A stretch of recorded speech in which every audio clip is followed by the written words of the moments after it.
News, सच जरूरी है। नमस्कार, आप देख रहे हैं एमएनएस न्यूज लाइव। आप सभी का स्वागत है। मैं हूं आपके साथ मर्शी। तो आइए जानते हैं देश और दुनिया की तमाम बड़ी खबरें। कपिल शर्मा, हुमा कुरैशी, हिना खान को ईडी का समन। बैटिंग ऐप कैश में रणबीर कपूर ने जांच एजेंसी से 1 हफ्ते की मोहलत मांगी। दरअसल ऑनलाइन बेटिंग ऐप कैश में कॉमेडियन कपिल शर्मा, एक्ट्रेस हुमा कुरैशी और हिना खान को ईडी ने समन भेजा है। पीटीआई ने इसकी जानकारी दी है। हालांकि दोनों को कब कबूला गया है, इसकी जानकारी अभी सामने नहीं आई है। वहीं एक्टर रणबीर कपूर ने प्रवर्तन निदेशालय ईडी को ईमेल भेजकर पेश होने के लिए 1 हफ्ते का वक्त मांगा है। रणबीर को 6 अक्टूबर यानी आज रायपुर के ईडी दफ्तर में पेश होना था। ईडी रायपुर के वकील सौरभ पांडे ने बताया कि रणबीर को 6 नहीं 5 अक्टूबर को पेश होना था, लेकिन वे नहीं आए। शाम 5 बजे तक अफसरों ने उनका इंतजार किया। उनका ईमेल मिलने के बाद अब शुक्रवार को तय किया जाएगा कि उन्हें दूसरा समन किस तारीख को भेजा जाए। रणबीर पर सौरभ चंद्राकर के बैटिंग ऐप के प्रमोशन का आरोप है। ईडी का कहना है कि इसके लिए रणबीर को हवाला के जरिए कैश पेमेंट किया गया। एक्टर ने ईडी जानना चाहती है कि वह इसका प्रमोशन कब से कर रहे हैं, इसके लिए किसने संपर्क किया और पेमेंट किस मोड में मिला।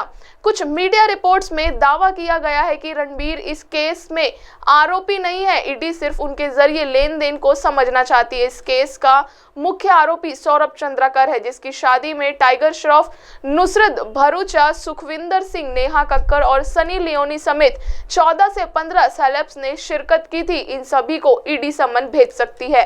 रुक करते हैं एक और खबर का।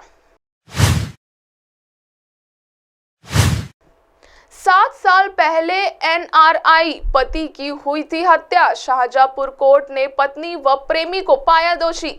7 अक्टूबर को सुनाई जाएगी सजा। दरअसल शाहजहांपुर में 7 पहले एनआरआई पति की हत्या के मामले में कोर्ट ने पत्नी और उसके प्रेमी को दोषी करार दिया। सजा का ऐलान 7 अक्टूबर को होगा।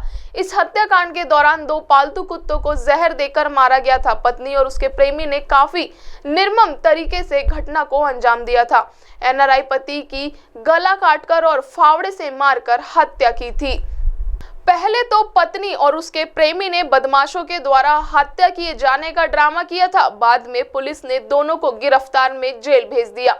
वहीं दोषी पाए जाने पर मां ने कोर्ट को शुक्रिया कहा। साथ ही उन्होंने कहा कि बेटे के हत्यारों को जब तक फांसी की सजा नहीं हो जाती तब तक सुकून नहीं मिलेगा। थाना बंडा क्षेत्र के गांव बसंतापुर निवासी सुखजीत सिंह इंग्लैंड के डर्बीशायर में पत्नी रमनदीप कौर और 2 बच्चों के साथ रहते थे। उनकी मां वंशकौर गांव में रहकर खेती बाड़ी की देखभाल करती थी। पंजाब के कपूरथला का रहने वाला मिट्ठू सिंह दुबई में रहता था। सुखजीत और मिट्ठू सिंह गहरे दोस्त थे। सुखजीत सिंह अक्सर अपनी पत्नी और बच्चों के साथ दुबई में रहने वाले दोस्त मिट्ठू सिंह के घर रहने जाते थे और इसी तरह मिट्ठू सिंह भी दोस्त सुखजीत के घर इंग्लैंड में रहने जाता था।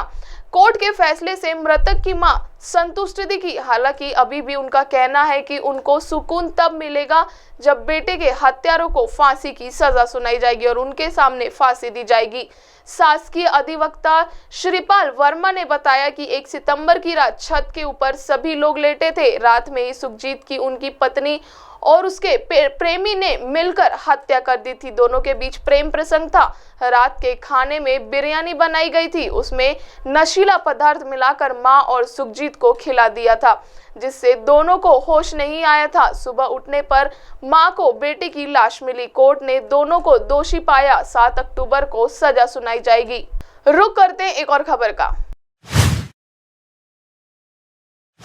जाति गणना पर मुस्लिम भी उठा रहे आवाज। उचित हिस्सेदारी की कर रहे हैं मांग। अलग अलग जाति के लोग एक होकर कर रहे विरोध। दरअसल बिहार में जाति आधारित गणना सरकार ने सार्वजनिक कर दिया है। सरकार ने बता दिया है कि बिहार में किस जाति के कितने लोग हैं। सरकार के हिसाब से अब सबों के लिए योजना बनाने में आसानी होगी। वहीं इसके विरोध में भी बहुत सारे लोग हैं जो अलग अलग जाति से आते हैं। सबों का सरकार पर आरोप है कि हमारी जाति की जनसंख्या को कम दिखाया गया है। आरोप ये है कि हमारे यहाँ कोई आया ही नहीं जानकारी लेने। यो तो कैसी गणना है। लोगों का कहना है कि सरकार हमारी जनसंख्या कम बताकर हम लोगों को कमजोर दिखाना चाहती है। बिहार सरकार के आंकड़ों के हिसाब से बिहार में 83% हिंदू है, 17% मुसलमान है।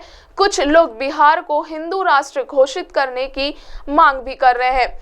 बनिया समाज के जातियों अलग अलग करके कमजोर साबित किया गया है। मल्लाह समाज को भी बांट कर दिया गया है, जिसकी जांच होनी चाहिए कि आखिर 500 करोड़ कहां गए और कैसे खर्च हुए।